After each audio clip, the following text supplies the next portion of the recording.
start here with Homestead. Obviously, it's a pretty fun, exciting track.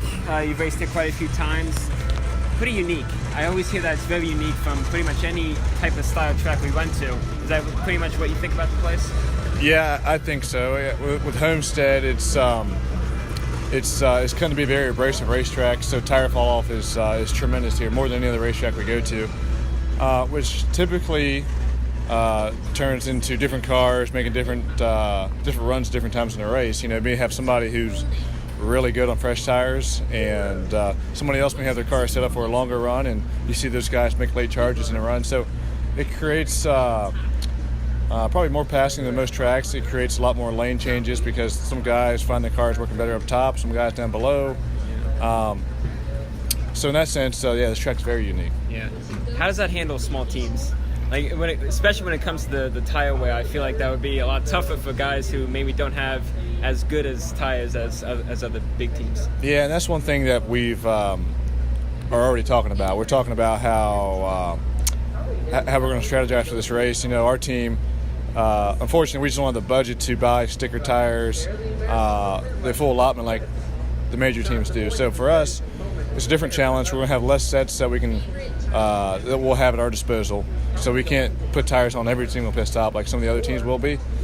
And it throws an extra challenge for us because the facts are we don't have the wind tunnel time, we don't have quite the horsepower, we don't have a lot of things the big teams have. So to add another curveball for us, it's going to be a little more difficult. Yeah, it's been such a busy year for you. You've never done more Cup racing in a single season, matching that with what you did at Xfinity, a little bit of truck racing. I mean, have you really been balancing? Have you felt more busy this year compared to others, or kind of at this point, it kind of all feels the same? Yeah, no, I've certainly noticed it. You know, it's when I ran my biggest stint in Cup prior to this, I guess it was 2013. With Frankie Sauter, his team. That was a fun year for me, but I had a set schedule then. And this year, I didn't really know what I was going to do. I knew I was going to do the full year in Xfinity with MBM Motorsports, but I didn't know exactly how many Cup races I'd be doing. Yeah. We were able to pick up some sponsorship from Turnio and from rewards.com, and that helped solidify us on a more full-time schedule. And it's been kind of it has its ups and downs to that, because for us, for a small team, you know, we probably don't have enough people that we would like to have. Yeah. And when we made the jump to a full-time schedule in Cup, we probably found ourselves more behind, trying to catch up, because the Cup schedule is just an extra day on the road, meaning one less day at the shop. So, you know, when we did our previous schedule of doing a basically almost like a hit and miss every other week kind of schedule, it was easier for us to prepare for these races. And I think the running every week has been an eye-opener for us. It's made us more aware of some changes we're going to have to make for next year if we decide to go that route. So it's I've definitely noticed the increase in workload. I've done a lot of racing this year, and hopefully we can keep on digging and do some more racing next year. Yeah. How late in the running does Carl maybe call you up and say, "Oh, we need you for a Cup race"? I mean, is it sometimes kind of catch you off guard, or do you maybe know a little bit beforehand with sponsorship and whatnot? Well, typically he always lets me know ahead of time of possibilities. He lets me know, hey, there's a chance we may run this race, and I'll know that weeks, months in advance. And basically, if it comes down to sponsorship, we're waiting to see if that sponsor wants to commit and wants to come into races and show up and have their brand on the car. So, you know, sometimes it's the week of, and sometimes it's months out. For me, running full-time Xfinity, I'm going to be at the racetrack anyways, so it's almost just like an extra day on the road, so it's not too bad. And we know we're going to be there anyways. The tracks where we have to travel to, it makes it a little difficult because you have to change your flight plans and whatnot. So those you like to know in advance. But it's not too bad, even if you got to know last minute. Yeah. What was your projected expectations for this season? I mean, I guess you knew you were going to be running the full Xfinity season. What did you really expect when it came to this year with how much seat time you were going to get? Or did what happened ended up being what you expected?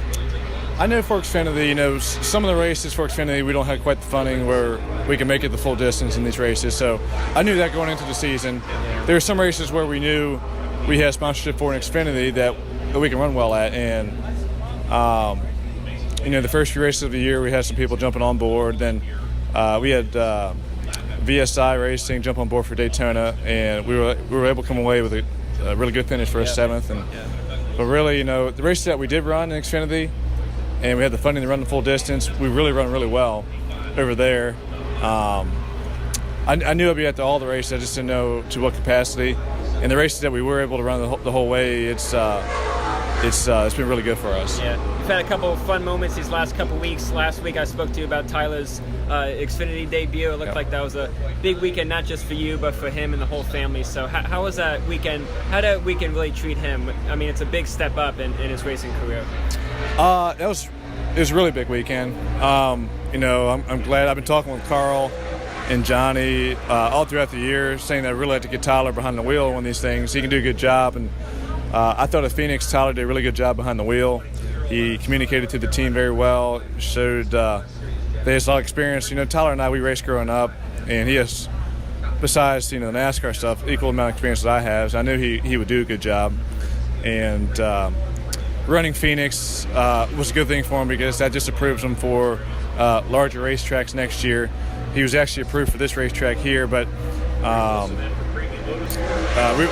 we didn't have room for him. Carl wanted to send a big tribute to Dodge to run this weekend, so so you'll see Carl driving the 40 Dodge with thank you to Dodge on the hood. So that's kind of a cool thing, and Carl's really stuck with Dodge all this time. But, last week it was neat. I got to go in the spotter stand and spot for my brother and stay in communication with him the whole time. So for us, it was a really special experience. I was going to ask you about Dodge. I mean, obviously, they left Cup a while ago. They went out with a championship, and now they're officially leaving with their Dodge in this series. They've done a lot for Carl Long and this whole team. I mean, when it comes to that part of your career being with Dodge, and I mean, what did that really mean to you? And it's obviously sad to see them go. It was neat for us because there's a lot of Dodge and Mopar fans that would come to us on any given weekend or on social media and really appreciate us running the Dodge. And for us, the Dodges have actually been really good cars for us. We've made so many races on speed when we didn't have provisionals, and the Dodges, they've been really good cars for us. So that's really the main reason why we stuck with them, because we had the parts and pieces, and they've been really good cars for us. Yeah, and you ended up in a Nemco Motorsports truck a few weeks ago. Obviously, didn't get to run the full race. You qualified, 11th? I mean, I know for a lot of people, it's cool to see you in a competitive truck. Unfortunately, I wasn't able to run the full distance, but was that really a one-off? I mean, was that one of those experiences that you just didn't expect? Yeah, when Joe asked me to do that truck, I drove his truck in Pocono, but he had one of his SP2 motors in it, and I knew driving it then that it was a really good truck. And then he told me he had one of his Ilmor motors in his truck this weekend, or that weekend in Texas. So he told me the truck would haul ass, and it did. Those trucks are so good, and I appreciate it letting me do that because it's just a big confidence booster. And it's really neat to show people that you can still do this if you have the right opportunity. Yeah. What do you see the health of MBM going into 2019? I mean, they've had a few cars this year. I mean, how do you think they're really standing when it comes to after this season? I think the second half of the year, we've been updating our cars, getting composite cars. The first half of the year we were strictly a steel body team, and we did okay with that. But you can tell it's a big disadvantage running steel body cars. And when we started migrating over to composite cars, we were more of an equal playing field. And you see Chad, he's come away with a couple top 20 finishes here. So I think our cars, we're going into next year with better cars than we probably did coming into this year, which is a positive thing. And I'm looking forward to what that holds for us next year. Yeah. What's your really expectations going into next year when it comes to your seat time? Are you going to be keeping the same role, full-time Xfinity next year? We're talking about that. Xfinity, they're dropping 2 cars next year from 40 to 38, so that's going to make things difficult for smaller teams. Basically means 2 teams have got to go. So it's going to make us really have to step up our game, which I think we have been. And, for MBM Motorsports, I think our main focus has been and probably will continue to be going into next year on the Xfinity series itself. We still plan to run some Cup races next year. We don't know to what capacity. We'll have to see what we think about throughout the winter. We are going to bring 2 cars to the 500 next year, but beyond that, we're not really sure what we're going to do. So my role, I'll probably have a big role in Xfinity, and I'll still be the guy driving the Cup car. I just don't know how many races we're going to be doing. Yeah. So I knew I was going to ask about that role of them closing the field down to 38 cars. He's still willing to bring, 2 cars to the racetrack for that? Because we've been bringing 3 here most of this year, and we still may bring 3 next year. We for sure going to bring 2. We're still trying to debate on the 3rd car, what we may want to do. We may still bring 3. It's one of the things we will have to kind of debate on. Yeah. The 3rd car we have, it doesn't have all the attempts, so it will have to qualify on speed next year. The other 2 cars have made all the attempts this year, so that they will have some type of a provisional next year. So it's one of the things we have to debate on as a team.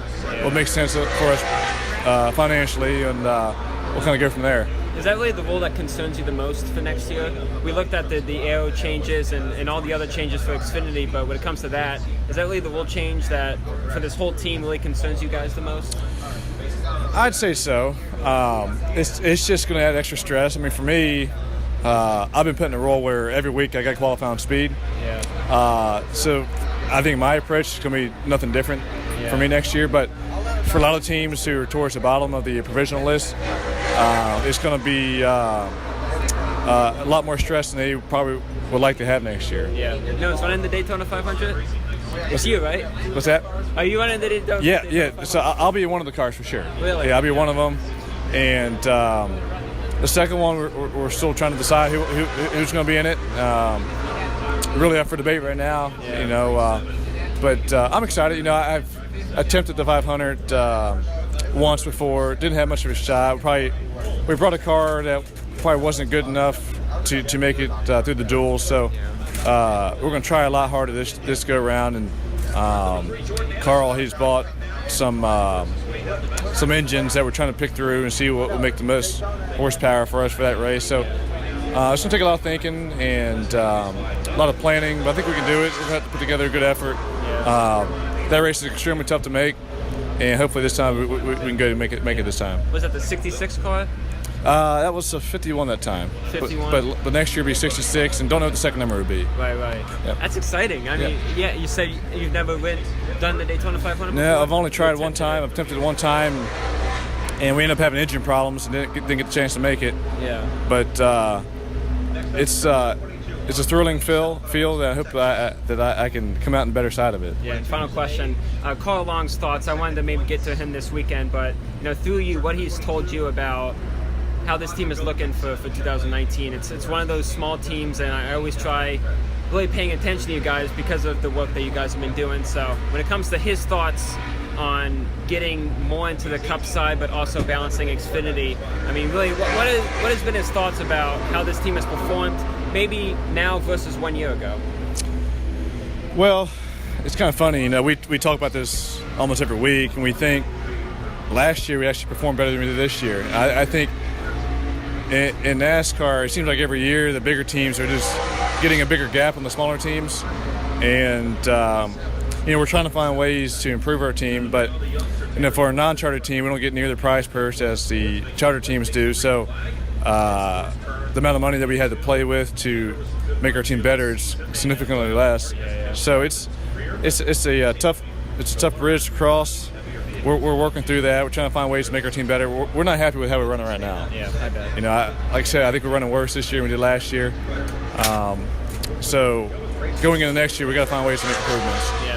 And Daytona's the only race that you're sure you're going to run in Cup next year. Everything else is just... Yeah, like I said, we're going to run Cup races. Whether it's half the season, the whole season, don't know. That's got to make sense for us. We got to have the people for us to make it work. Really good people are hard to come by. People are out there, but trying to get them over to our camp and get everybody on the same page, a lot of times that's just as tough as the job is. Yeah, for sure. Yeah, I definitely appreciate your time, Timmy. Yeah, good to hear that you're going to be in the 500 next year. Really exciting for you. So, yeah, appreciate your time, bud. Thank you. Thank you.